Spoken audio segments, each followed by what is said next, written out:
étudiants yi. waaw sëñ Baba jërëjëf pour laaj bi damay tàmbali d'abord ci massaw étudiants yi massaw leen ci méttit yu ñuy dund ndax bokk na ci méttit nga am say yaakaar teg ko ci dara li nga xam ne réew mi moo la ko gàddul nga ñëw ba egg si cappaandaw loolu réew mi ne la mënuma la koo jox nga war a xool noo góorgóorloo ak noo yëngatoo pour mën a faj sa ay soxla. mën a dund mën a ut jumtukaay yoo jàngee mën a lekk vraiment lu metti la. li woykat ba waxoon ne xale yi ku leen jurul yërëm leen. wax dëgg yàlla ñii yelloo nañu yërmande. donc déjà maa ngi leen di masawu. maa ngi mettitlu nag cette démarche là que le gouvernement a pris pour régler problème bi. bonne démarche. exactement démarche bi nga xam ne. waxtaan bi wala. maanaam ni mu kon ne demee maanaam ni mu yàgg demee. ñu koy mettitlu naan lii du yoon. noonu la kon ne demee maanaam jiitaluñu waxtaan jéemuñu am empathie mën a nekk à la place de l'étudiant pour jéem a xool naka lañ koy dimbalee waaye on amène la répression dañ leen di tere exprimer wu dañ leen di dóor dañuy fekk ba seen biir université pour digaale ak ñoom. lii vraiment lu ñuy condamné la lii vraiment waruñ ci woon yegg man jàpp naa ni état bu ne. mën na dóoranteeg étudiants yi wala xuloog ñoom wala dugal takk dere ci biir ba mu des suñu régime bi. ndax lan ndax régime bi. dafa yàgg condamné. ni gouvernement antérieur yi doon gérer. la question estudiantine. daf ko yàgg condamné. di aligné wu du côté des étudiants di leen taxaw leen war ni ñun suñ ñëwee dañuy régler seen problème donc kon keneen moom na ko def waaye pas ñun foofu laay waxee ni wax dëgg yàlla am na ñetti mbir yoo xam ne war nañ koo jàng. ci li nga xam ne aujourd'hui moo xew. muy ñetti yan. bi ci jiitu mooy acteurs politiques yi war nañu gën a am retenue par rapport aux problèmes yi nga xam ne askan bi da koy dund ñi bañ ko politiser.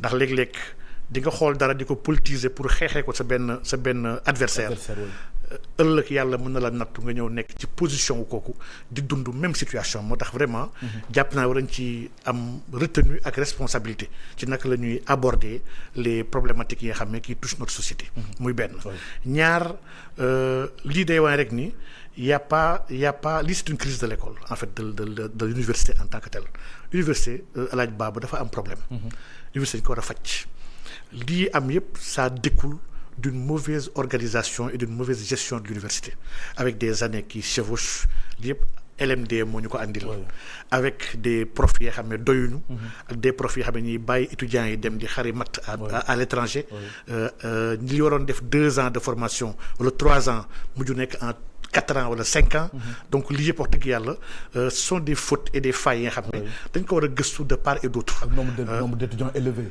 c'est élevé. waaye loolu pour man c'est un dividende démographique maanaam askan bi nga xam ne nee nga l'âge moyen est à 19 ans. kooku wax dëgg yàlla kooku soo ko instruirul éduquer ko jox ko un capital humain yaa ngi jëfante ak une bombe démographique. donc kon chance la nga am une population jeune c'est une chance nga jàngal ko c'est une autre chance encore. seulement affaire bourse yi. mais yaa ngi ci joxe nga 2 exemples. deux muy problème mu professeurs yi ak la gestion de l'université. Absolument. 3 mooy la responsabilité de l'État.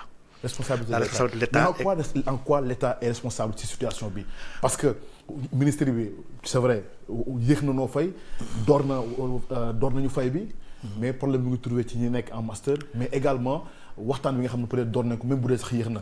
war ñu woon sax egg ci situation bi bay xeex di xuloo di taal ak toj. ndax lan maanaam un État bu nekk à l'écoute buy bàyyi xel askanam dafa war a prévenir des crises ndax ji nga alaaj Baba dafa am des points yoo xam ne des centres de gravité dans la société yoo xam ne état bu responsable warul nangu foofu di am crise di tàkk.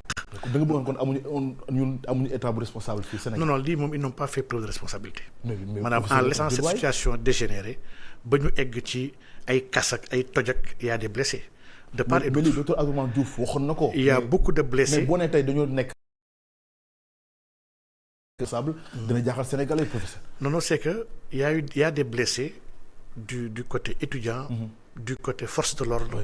maanaam lii nii war na jeex Sénégal Baba fa laa bëgg a waxee da bëgg wax ne il faut ñu comprendre ne askan bu war a avancer dafay tënk boppam. ci yenn erreur du passé ne man du ma nangu di ko dundaat. lii aujourd'hui am ba nit yi dugg ba ci biir université. di utiliser ay jumtukaay. te lu ni mën na fa am su ci bakkan rotee. la ñuy wax maanaam askan day yor ay armes di aar dëkk bi. ci ay étrangers yu ñëw di ko envahir mais pas di toroxal propre askanam donc lii vraiment Baba lu ñuy regretter la lu ñuy condamner la. jàpp ni lii war lu mën a nekk ndax di étudiants yi laaj te lii ça découle d'une conséquence bi xam ne bu ñëpp partagé la. La conséquence est que lii conséquence la. dañoo am un état bi xam ne dafa ñëw bees. ne awma moyen yu bëri ñu bëri nangu ko. ñëpp jàpp ni y a un effort à faire du ñëpp. sur comment accompagner cet état là pour mën a atteindre objectif am. état ba mu waxee loolu pare mu wëlbatiku moom. ñoom nekk si gundaandaat maanaam y a 4 choses yi xam ne war nañu ko def defuñu ko rationalisation des dépenses publiques.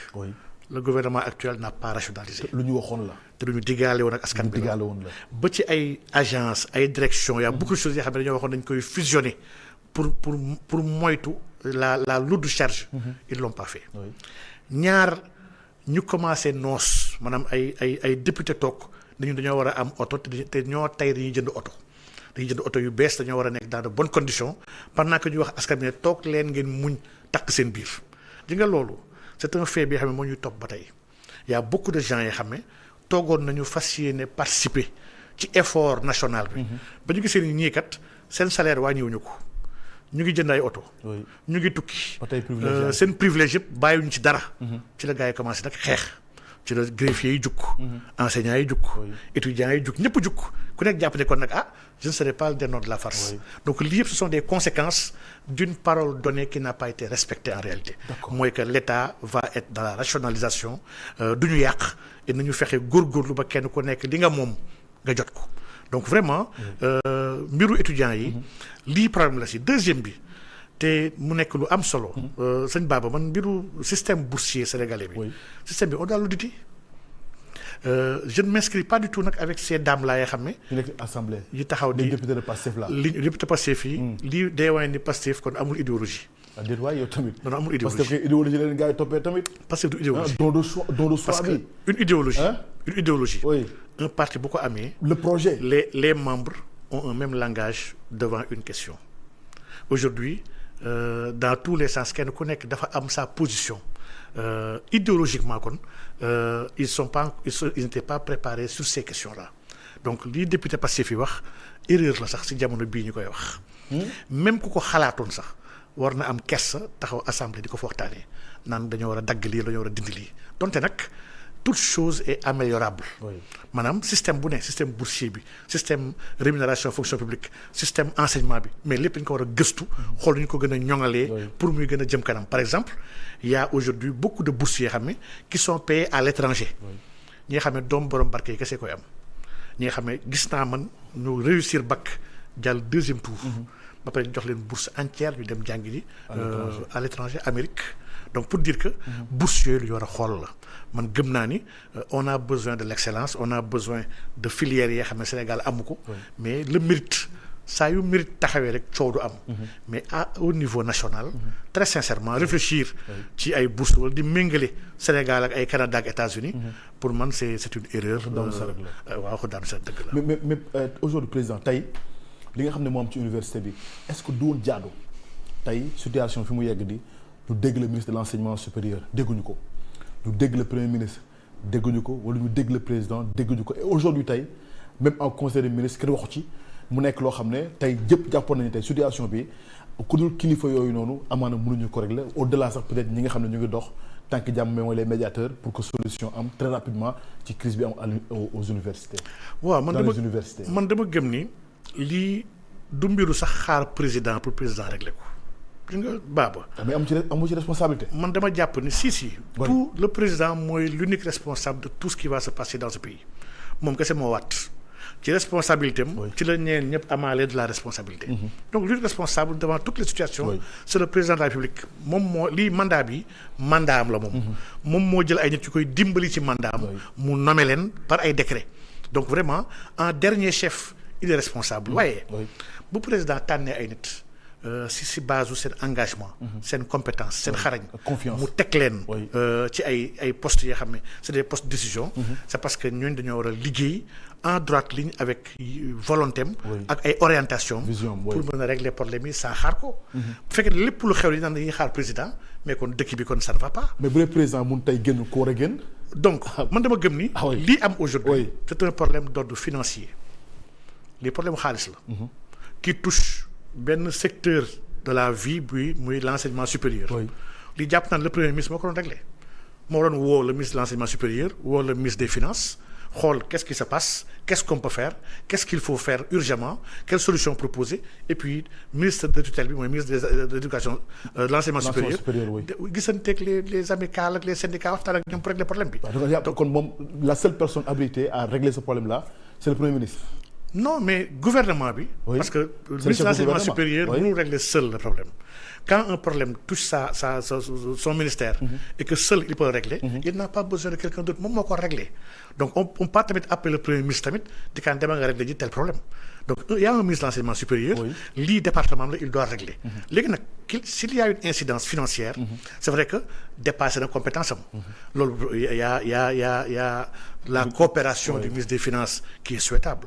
Il y a la coopération peut-être du ministre yeneen ministres yi xam ne ñuy liggéey ci lii pour mën ko dimbali mu régler problème bi mais man jàpp naa ne lii c'est pas un problème. C'est pas un problème tey ñu. dans un pays dindi barrière yi. dans un pays bi nga xam ne université ñu dindi ko. dama ne dans un pays bi nga xam ne ay forces de l'ordre censé défendre la population tey ñu dugg ci université di gazer seen doom yi gazer. maanaam di am seen gaañu yu doy waar. non l'acte dafa ëpp. mais le problème en tant que tel du problème man dama jàpp rek ne dans un pays yenn yi Sénégal fii daaw. lañ fi gis ministère bi nga xam ne débloqué na xaalis sans consulter l'Assemblée nationale di dédommager ay détenus politiques. mais président du problème la yow tamit amul solution jox kenn ku nekk 500000. génnee benn budget bi nga xam ne de 5 milliards. 5 milliards pour mën a dimbali détenus politiques yi ku mën a dimbali détenus politiques yi fay rappelu ñenn ñu def master war la jaaxal jafewul maanaam lii yéene kese la c'est de la volonté ak surtout du tact maanaam nit dafa war a gaaw y a des choses yoo xam ne waroo nangu xaar. mu lay ëpp loxo après ñu la si yedd wala ñu la si ŋàññ. mais est-ce que situation dëgg bi tamit moo tax peut-être mënuguñu am saafara par rapport lii donte jàpp nga ne du problème. ma jàpp ne lii problème la. parce que lan mooy situation dëkk bi. situation économique bi. non loolu du problème dëkk bi nekkul situation économique bu catastrophique dëkk bi dafa am problème en réalité problème d'idée maanaam gars yi ñi war a doxal mbir yi dañoo amul idée wala boog amuñu ay pexe ils n'ont pas assez d'outils pour mën a faire face en réalité à mission yi leen dénk. mais dëkk bi. ak yeneen dëkk yëpp dëkk ñu koy gérer. qu'est-ce qu'il faut faire pour tey lii. am saafara te lu mel nii bañ a amati Sénégal parce que vraiment jot na li ñu dépassé ko. jarul def sortie parce que premier ministre wax na ko bi mu nekk opposition. nga baaba jarul def sortie soxul kii moo war a wax ak kee moo war a wax ñii xaaruñu ay wax li ñu woo nit yi mooy fay leen ñu suñu xaalis. di leen fay seen xaalis mu jeex. baaba il faut pas tamit ñuy créer ay problèmes là où il y en a pas maanaam bu doon ñii ay wax la ñuy xaar. soo dañ leen wax ne gars yi kat génn leen ngeen wax. waaye ñii woo ñu Sénégalais yi ci ay wax. jëf la ñu xaar ñi dañuy xaar di fayal seen alal bi nga xam ne ñaanuñu ko yelwaanuñu ko. état moo ko charte wante ak ñoom. mu jël engagement am un état sérieux doit respecter ses engagements. d'accord très sincèrement. et lii leen dal ñoom. moo dal enseignants yi moo dal ñeneen ak yeneen. l'état a un problème aujourd'hui avec ses propres engagements et loolu c'est pas normal dans un pays. kon su ma la déggee maanaam dafa mel ni kon état bi engagement yu mu jël mënu ko matérialiser. loolu mooy aujourd'hui y a des débrayages. loolu mooy tële wala. depuis 2-3 semaines yaa ngi si enseignants ñu ngi débrayé. loolu mooy nguur gu tële wala. non du question nguur gu tële mais nguur la bi nga xam ne ni muy liggéey du yoon man gëm naa ne gouvernement bi ni muy liggéey c'est pas normal. dañu war a changer ni ñuy liggéey. non il doit totalement changer de ligne de travail dañuy liggéey du yoon dañuy liggéey jëmmalul ni askan bi mooy l'alpha et l'oméga de leur préoccupation. d'accord mooy bi dinaa si ñëwaat laata ñu jeexal émission bi alors lundi bi weesu moo nekkoon